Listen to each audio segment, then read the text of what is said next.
Hi everybody, my name's Fluffy Geekstress and welcome to my channel. I just wanted to add a little blip here that I forgot to add in my the video that's coming up, is that I was at Emerald City Comic Con this weekend. That's how come I didn't do a video this week.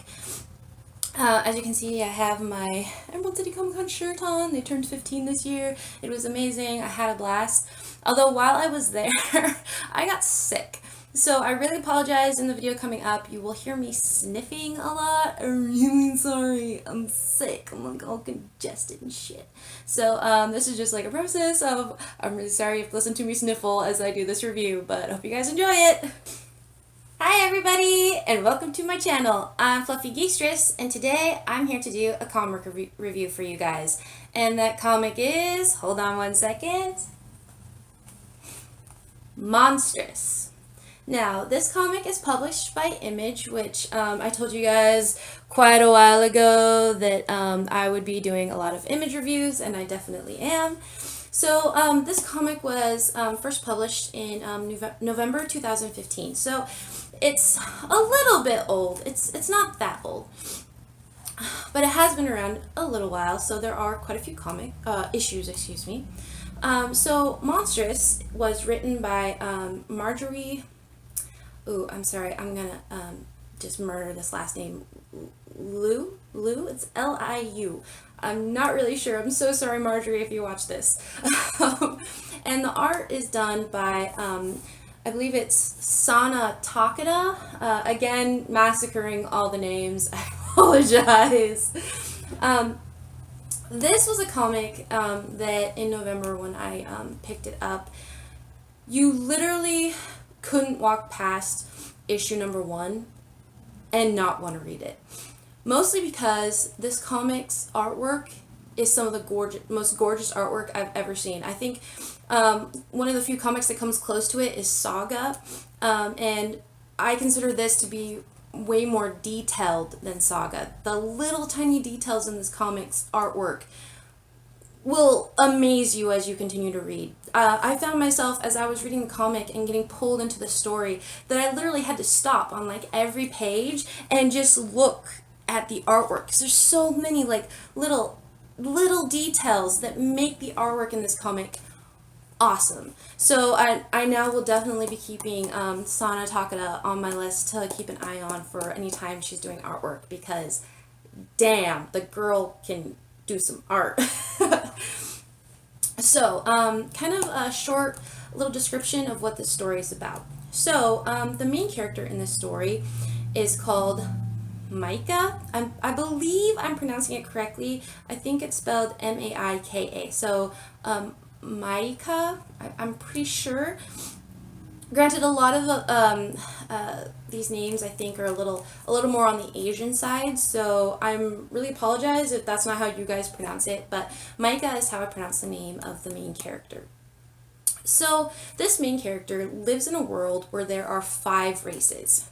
The first races that were around were cats, or they call them the children of Ubasti, who I believe was the original cat.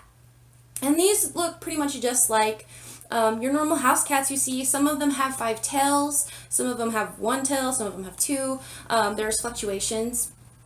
And the cats have been around the longest and are now kind of considered, I consider them anyways, the storytellers of the history that is within this comic. And there is a lot of history in this comic. Marjorie has done such an amazing job to create a filled universe, a land that feels like it's real, feels like you can stand in these war-torn fields and be there. So we have the cats, which tell a story, and then of course there are humans, ancients, and then when humans and ancients of course bred, because that happens. Like, you look at any history, like, you know, Zeus, the guy who couldn't keep a dick in his pants, you know, everyone wanted to have sex with the humans. That happens just all the time. So the children that were born from humans and ancients are called hold on. These are called arcanic half-breeds. Organic half-breeds. So usually when the organic half-breeds were born, they usually looked like animals, because that's what the ancients looked like. Ancients look like animals. Any full-blood ancient is kind of like a humanoid. They have like wolves, ravens. They may look a little bit like humans, but they usually have a face of a wolf. They're definitely distinguishable as an animal. And within the story, it says it's unsure if the ancients came first and then the animals that are a part of the world now were their children. So it's a little, the story is a little kind of like throws a little thing in there of like they're not sure if animals came from ancients. So anyway, ancients and humans children's, these organics, half-breeds, usually look animal or kind of monsterish, because there are like cyclopses and creatures that we consider monsters. So they usually don't look human, but Micah is a half-breed and she looks human. And this is pretty rare. I don't think it is common for a half-breed to look human. So that is what Micah is. Now, so I've gone over three. Those cats, humans, ancients, four, half-breeds, the organics, and then the fifth beings, apparently I can't count, there's five. The fifth beings are called old gods. Now, no one in this world has seen an old god. All they see are their ghosts. And many believe that they're just ghosts. Many are not even sure that they were ever alive. Many pray to them. But they are kind of an unknown within this world. But they do have a name. So this story is in a very war-torn world. And the reason the world is war-torn is because humans, like any humans, and I believe this, I'm actually, that's kind of why I'm reviewing this comic, because it kind of has to go along with the political world that is currently going on. The reason the world is war-torn is because within the organics, or how do you pronounce it? I'm so sorry, you guys. Yeah, organics, the half-breeds, and within the ancients, within their being lies kind of like a power that they call Lilum. And humans discover that they can use Lilum to extend their lives and give themselves powers. And if you show humans that there is something that they can use to have power, you can bet your ass that they will do their best to make sure that they can get their greedy little hands on it. So that is what creates a war. So the half-breeds, the organics, are what the humans go after.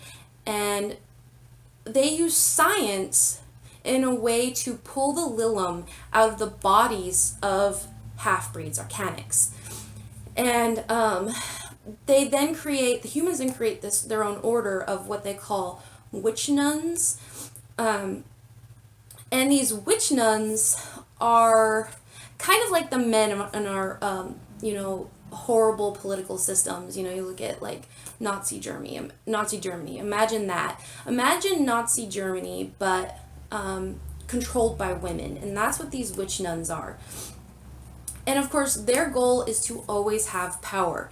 And they then begin a slave trade of half-breeds. And the half-breeds live in terror of these witch nuns, because they know that if they're caught, they will literally be eaten alive, in order to keep themselves young and to keep themselves with powerful magic that they have. So this, of course, kind of throws the ancients into this war between the humans and the half-breeds, because of course these are the children of the ancients. And I think that there are different sects within the ancients where some want to fight and some kind of just choose to, I think, kind of be neutral. So this war is going on, and there is a battle which is memorable to everyone, and they call it the Battle of Constantine. And in this battle, something happened. Many of the witch nuns claim that it was just a giant explosion, and it literally killed everyone in this battle. Very few survived. Micah was one who to survive, and then I believe there were about 5 other half-breeds who were found alive on the battlefield. But for like 500 miles, there were just dead bodies, burnt to a crisp. And then for miles out after that, it says that those that were caught in that blast were either blinded or were either made blind or burned. And so Micah is then left with very little memory after this, and also left with part of her arm missing. And Micah, her goal in this comic is to discover the secrets that her mom kept from her. Because after this battle, Micah is very aware that she's no longer the same.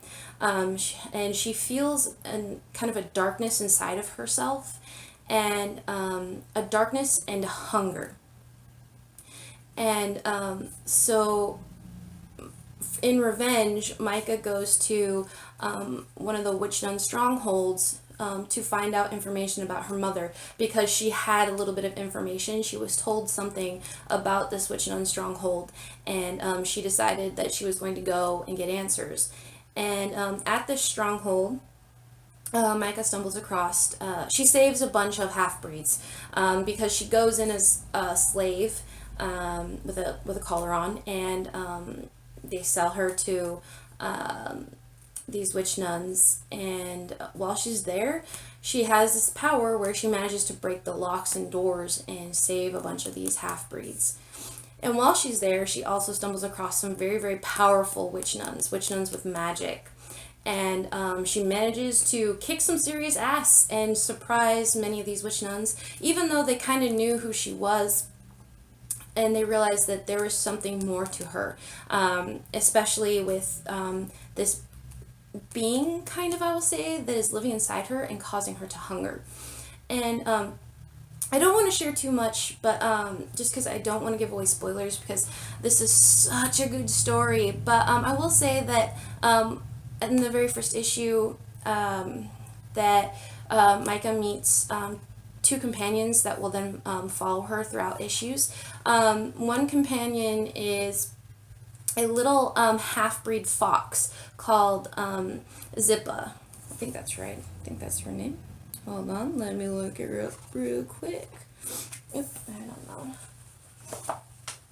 Excuse my sniffling. I really apologize. But yes, I believe the character's name is Zippa.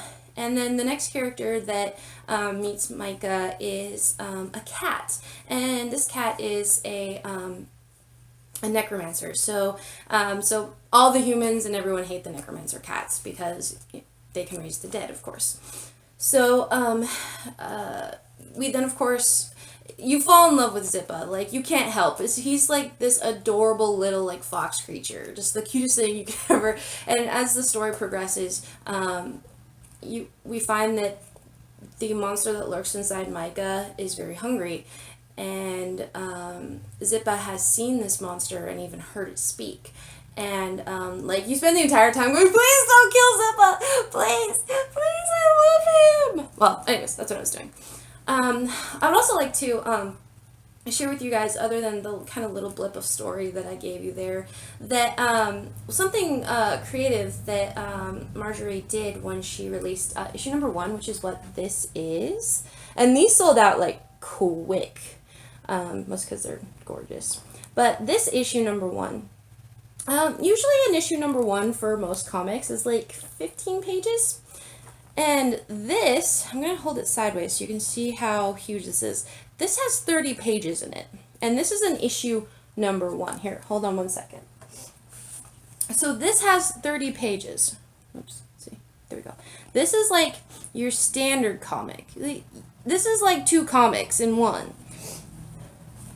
So they really wanted to lay the foundation, I think anyways, Marjorie probably really wanted to lay the foundation for the story of this world, because, and I think that makes total sense, like, that's what you need to do when you really want to tell an amazing story. So As the story continues, we run across a lot of fascinating characters, and which of course adds to the amazing artwork.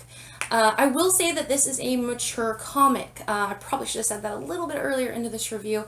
This is definitely a gory, scary comic, so if you're young, you need to get your parents' permission before you read this. There's also not exactly nude nakedness. I mean, you see most of Micah, but like nipples, and you can't see her crotch. So not really nakedness, but it is very gory. Definitely scary. So again, if you are of an age where you need to ask your parents' permission to do stuff, ask them before you read this comic. But anyways, I really encourage you guys to read Monstress. I think it is such an amazing story, and as much as it's kind of a darker, grim story, it has, it will pull you in. It really will. And I feel like this is definitely a comic that I'm going to be able to read for a very long time and be invested in all the characters, which I really enjoy being. So, anyways, I think this video has gone just a little bit too long, so I am going to close this here with just more encouragement for you guys to check Monstress out.